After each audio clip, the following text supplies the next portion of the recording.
Ganito po yung nangyari sa aking pakwan. Lahat ng talbos ay biglang nangulot at nanilaw. Check. Sa video na ito ay papakita ko ang resulta sa paggamit ko ng Sunbee products sa aking tanim na pakwan at iba pa. Ito ay initial trial result. Ibig sabihin ay di pa tapos ang trial and experiment at marami pang trial ang aking gagawin.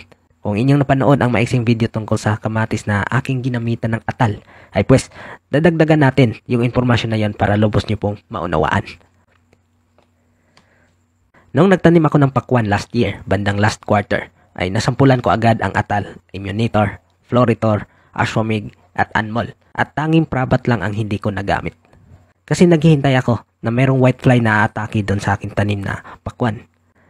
Sa kabutihang palad ay wala naman pong ganong insekto kaya hindi ko nagamit yung Prabat.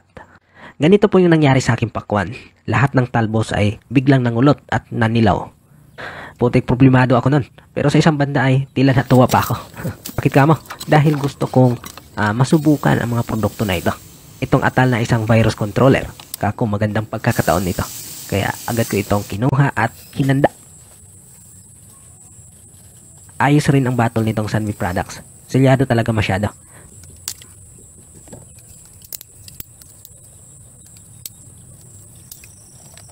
Pagkabukas ng takip ay meron pang sealer o takip mismo doon sa loob.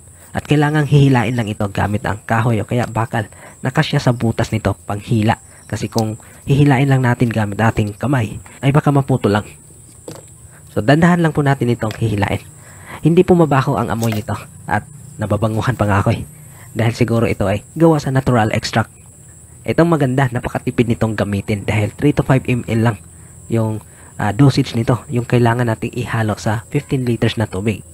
So, dahil 16 liters capacity yung knapsack sprayer natin kalimitan, ay ang ginawa ko na lang sa akin ay 5 ml na lang yung nilagay ko. Itong isang maliit na bottle na ito, ay 20 knapsack sprayer lang naman ang kaya nito. Astig, di ba? Sa sobrang excited ko, ay halos nakalimutan ko na i-record yung pag-spray ko dito sa pakwan. Buti, naalala ko pa, kaya nagtira na lang ako ng isang plat para ma-document ko talaga ito. Kalahating timba o 8 liters of water ay yun ang aking sinampulan. So hinaluan ko ito ng siguro nasa 3 ml na yon, which is dapat 2 ml lang, no? Pero di bali, wala namang overdose ito kasi all natural. Dahil isang plat na lang yung naiwan, ay itong hand sprayer na lang ang aking ginamit.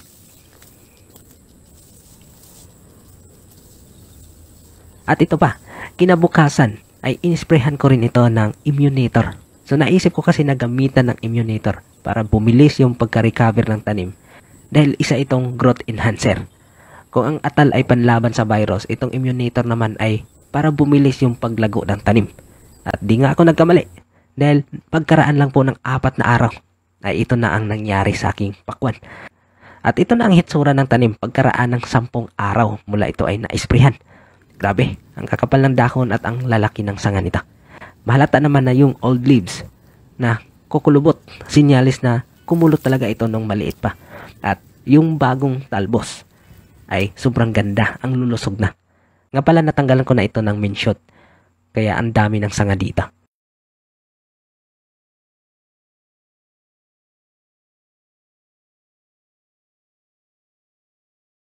Di sa masyado kong hinahype o binibida masyado yung resulta. Pero bilang nagtatanim ay nasurpresa ako sa nangyari.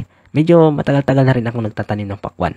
Pero first time kong makita yung grabing bulas ng talbos, no, pagkatapos ng isang problema. No, halimbawa, kumulot. Tapos yung ganito nangyari. Na sobrang kapal ng katawan at yung dahon. Kaya napagtanto ko na epektibo yung atal. Tapos, yun na nga, pag gumamit tayo ng atal ay sprehan na rin natin ng Immunitor. Yung atal ang bahala sa sakit at ang Immunitor naman ang bahala sa paglusog ulit ng tanim. It's a good combination. Ito naman po yung pakwan na direct ko pong tinanim. Ayan, malalaki na rin sila.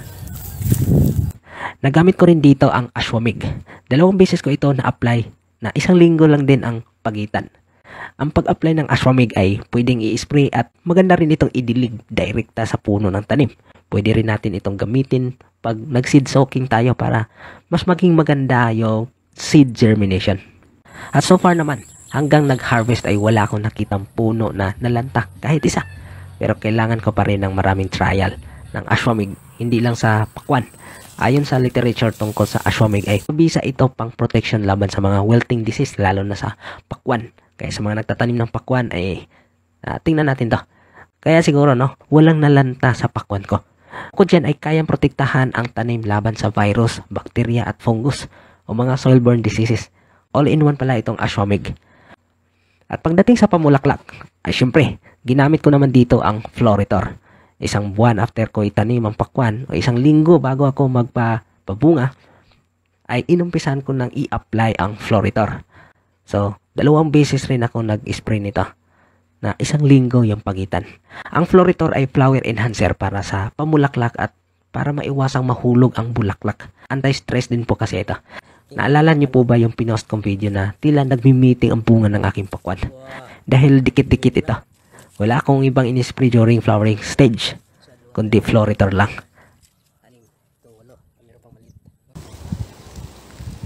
Yan Ang ganda ng formation ng bunga, makikita naman sa harvest ko. Pero syempre, weekly pa rin yung drenching ko ng commercial fertilizer tulad ng Complete at iba pa. At ang huli kong ginamit ay itong Anmol. 2 beses ako nag-spray nito. Ang Anmol ay isang quality improver and immunity booster. Ang purpose ng Anmol ay para gumanda ang quality ng bunga at proteksyonan ito laban sa mga fungus. Tagulan po ako nagtanim nito. Pero kita naman na sobrang lusog at green lahat ng dahon.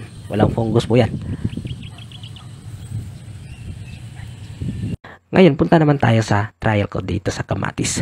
At mukhang tinadhana talaga na masubukan ko ito sa aking farm kahit di ako nagtanim ng kamatis. Dahil may tumubong kamatis sa bandang likod ng kusina sa farmhouse. Napansin ko na nangulot ang mga dahon nito. Sinyalis na may problema ito. And most probably ay isang virus problem. So, tinira ko na agad-agad. So, ganun pa rin. Hand sprayer lang yung ginamit ko dahil nag-iisang puno lang naman ito. Kung tutusin, marami na yan sa dito. Pero ayan na lang natin. Wala namang overdose to Try natin yan. Ito yung unang pag-spray ko. So, yung second and third ay hindi ko na na-videohan. Pero meron pa akong update niyan, At saka ito ay pwede rin nating i-drench. Ibig sabihin pwede nating i-delay. Yun. Pagkalipas ng 25 days, ay malaki na ang puno. May bunga na rin. At ito na ang dahon. Normal na wala ng kulot. At kung dati nangulot ngayon, tingnan nyo, grabe, ganda na Yan nag-normalize na yung dahon. Hindi na kulot. Ito yung talmos. At lumaki na siya, Kasi kung hinayaan ko lang yun, ay wala. Baka nga, patay na siguro ito ngayon. Kasi nga, hindi na makakatubo. At kung bakit ito ay natagalan, dahil dito sa kamatis, ay aking sinubukan na hindi ko ginamitan ng immunator. Para lang malaman kung kaya ba ng atal na pagandahin, i-normalize ulit yung tanim. Napatunayan ko na kaya talaga ng atal. Pero mas maging madali ang pag-recover nito kung may growth enhancer rin tayo ini-spray tulad ng immunator. Kaya pag gumamit po tayo ng atal, ang rekomendasyon ko ay mag-alternate po tayo sa pag-spray ng immunator. At malamang, tulad sa pakwan, less than a week lang makikita na yung resulta. At ito pa, huwag kalimutan ang mga basic maintenance natin sa ating tanim tulad ng pagdidilig at pag-a-apply ng fertilizer through drenching. Dahil tulad ng ibang produkto na pang-spray, ay maging mahina ang epekto nito kung kulang sa moisture ang lupa at walang nutrients na nahihigop ang ugat. Ito yung sinasabi ko, ng pagtatanim ko ay both organic and inorganic technology. At sakto na meron itong mga produkto na ito ay mas nadagdagan ngayon yung organic materials na na-apply ko sa aking tanim. Okay, let's be realistic. Na pag-usapang commercial production ay di nawawala ang conventional methods tulad ng paggamit ng inorganic dahil ang totoo ay walang produktong gulay at prutas sa merkado kung walang pesticides na ginagamit ang mga farmers. Yan ang tunay at totoong nangyayari. Dahil kung di sila gagamit, wala ko silang maaani. Ngayon, kung ikaw ay pro-organic, organic advocate, natural farming enthusiast, ay magkakaroon ka na ngayon ng kakampi at dagdag pag-asa dahil sa mga produktong ito. Biruin mo, all natural pero yung benepisyo sa halaman at lupa ay napakaganda at maging sa tao ay ligtas itong gamitin. It's worth to try, di ba? But I just want to clarify, wala pa ho tayo sa 100% na result. Dahil marami pa akong gustong patunayan o i-test sa produktong ito. Ilang tanim pa lang kasi yung nasubukan ko kaya we need more experiment and result before we go to final conclusion. Sabi ko nga ay initial result lamang ito. Pero sa mga result na nakita ko sa aking pakwan, sa aking kamatis, ay masasabi ko na maganda ang produktong ito.